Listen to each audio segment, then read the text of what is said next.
नमस्कार दोस्तों, math expert academy की ऑनलाइन क्लासों में आप सभी का स्वागत है। आज मैं लेके आया हूँ बीजगणित यानी अलजेब्रा का भाग 16 और भाग 16 में अपन पढ़ेंगे द्विघात समीकरण। बीजगणित का लास्ट पार्ट है जो आपके सिलेबस के अकॉर्डिंग है रीड के।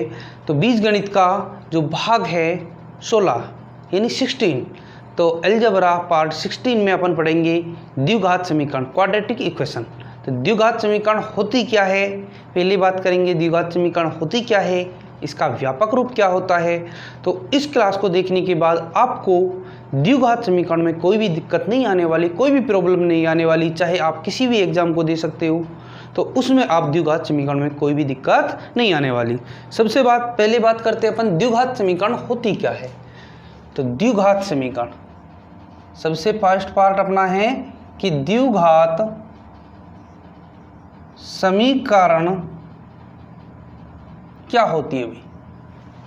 तो द्विघात समीकरण में लिखेंगे वह समीकरण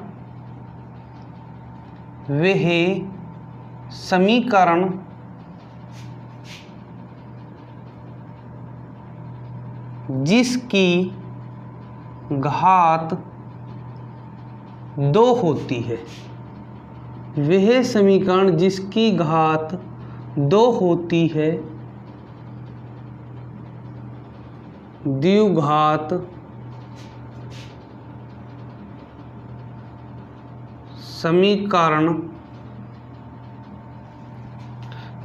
समीकरण कहलाती है। वह समीकरण जिसकी घात 2 होती है द्विघात समीकरण कहलाती है। कि वह समीकरण जिसकी घात 2 होती है द्विघात समीकरण कहलाती है।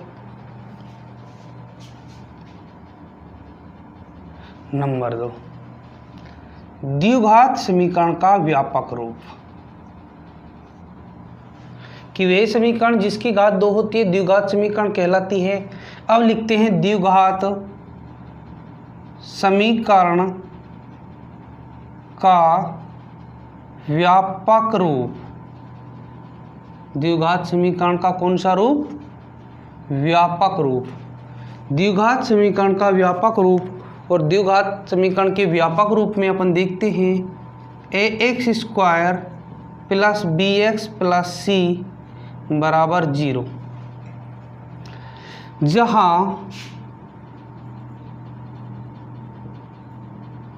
a ≠ 0। द्विघात समीकरण का व्यापक रूप होता है ax² + bx + c = 0, जहां a ≠ 0 यानी a का मान 0 नहीं हो सकता। यदि a का मान 0 हो गया, यदि a का मान क्या हो गया? 0 हो गया, तो ये एक घाती समीकरण बन जाएगी, रेखिक समीकरण बन जाएगी, द्विघाती समीकरण नहीं बचेगी, क्योंकि x² क्या हो जाएगा? 0 हो जाएगा। तो द्विघात समीकरण का व्यापक रूप होता है ax² + bx + c = 0, जहां a ≠ 0। जहां a ≠ क्या होता है? 0 होता है।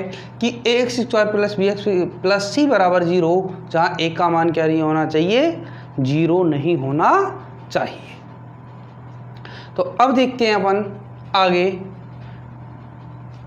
द्विघात समीकरण जो होती है उसमें जो x के मान आएंगे, उसमें जो किसके मान आएंगे?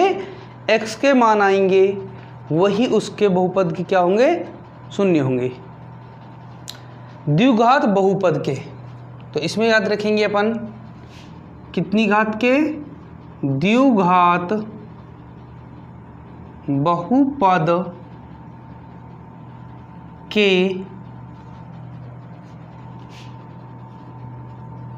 शून्यक ही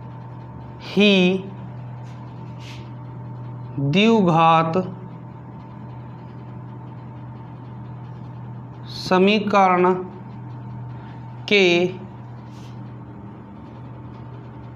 के मूल कहलाते हैं।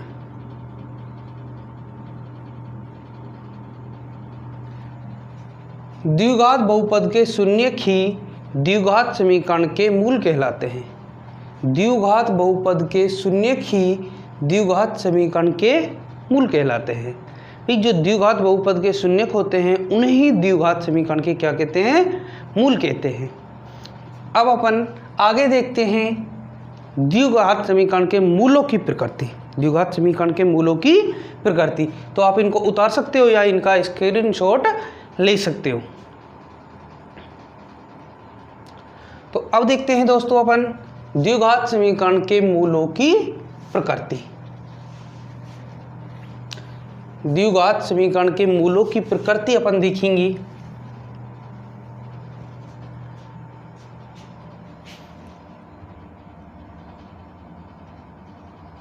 मूलों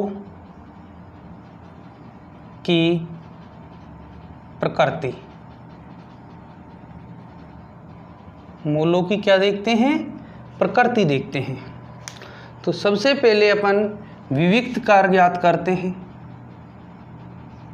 विविक्त कार क्या ज्ञात करते हैं, विविक्त कार, और विविक्त कार को डिस्क्रिमिनेंट कहते हैं, जिसे डी से लिखते हैं, और इसकी वैल्यू होती है B square minus 4ac, B square minus 4ac। विविक्त कार देखते हैं, डी बराबर बी स्क्वायर माइनस 4ac देखते हैं। मूलों की प्रकृति ज्ञात करने के लिए तो द्विघाती समीकरण के जो मूल हैं वे होते हैं 3 प्रकार के। कितने प्रकार के होंगे, 3 प्रकार के होंगे। फर्स्ट, यदि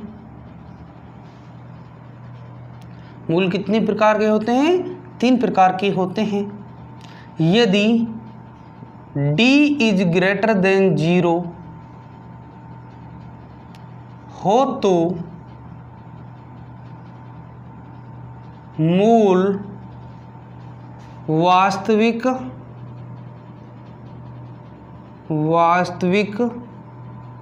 वे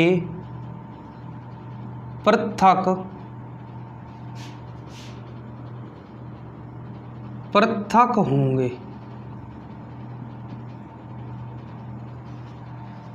यदि d इज ग्रेटर देन 0 हो तो मूल वास्तविक वे पृथक पृथक होंगे।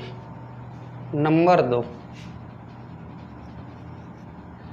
यदि d बराबर 0 हो तो मूल वास्तविक हो तो मूल वास्तविक वे बराबर होंगे। मूल वास्तविक वे बराबर होंगे। और नंबर 3, यदि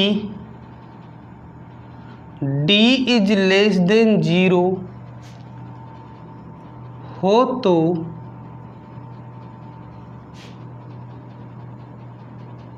मूल काल्पनिक होंगे। काल्पनिक होंगे।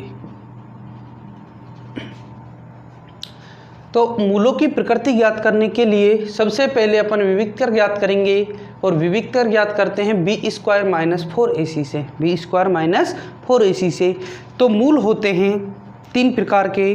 पहला मूल, यदि d का मान 0 से, विविक्त कार का मान 0 से बड़ा आ जाए तो मूल वास्तविक वे बराबर होंगे, यानी अलग अलग होंगे। सॉरी, d का मान यदि 0 से बड़ा आ जाए, d का मान क्या आ जाए, 0 से बड़ा आ जाए, तो मूल वास्तविक और पृथक पृथक होंगे। मूल वास्तविक और क्या होंगे, पृथक पृथक होंगे। यदि d का मान 0 के बराबर हो तो मूल वास्तविक और बराबर होंगे। मूल वास्तविक और बराबर होंगे। और यदि d का मान 0 से छोटा आ जाए, 0 से छोटा का मतलब है कि माइनस की संख्या आ जाए। किसकी संख्या आ जाए, माइनस की संख्या आ जाए, तो मूल काल्पनिक होंगे, और मूल काल्पनिक होने पर ज्ञात नहीं किए जाएंगे। मूल काल्पनिक होने पर ज्ञात नहीं किए जाएंगे। तो दोस्तों ये देखा अपन ने द्विघाती समीकरण होती क्या है और उसके मूलों की प्रकृति कैसे ज्ञात करते हैं। तो आप इसको उतार सकते हो या इसका स्क्रीनशॉट आप ले सकते हो। तो दोस्तों ये हुई अपनी द्विघात समीकरण क्या होती है, इसके मूलों की प्रकृति कैसे निकालते हैं, मूल कितने प्रकार के होते हैं। तो आशा करता हूँ दोस्तों ये क्लास आपको पसंद आई होगी, और यदि ये क्लास आपको पसंद आई है तो आप अपने YouTube channel math expert academy को लाइक करें, शेयर करें एंड सब्सक्राइब करें और बेल आइकन दबाना ना भूलें, जिससे क्लास डलते ही आपके पास नोटिफिकेशन आ जाए। तो आगे दोस्तों फिर मुलाकात करेंगे बीजगणित का भाग 17 लेकर द्विघात समीकरण के क्वेश्चनों के साथ। द्विघात समीकरण के क्वेश्चनों के साथ करेंगे आगे। द्विघात समीकरण को हल करने की विधियां पढ़ेंगे। 3 विधियां होती हैं, उन तीनों विधियों को एक एक विधि करके अपन पढ़ेंगे और उसी के साथ अपन बीजगणित को विराम देंगे, समाप्त करेंगे।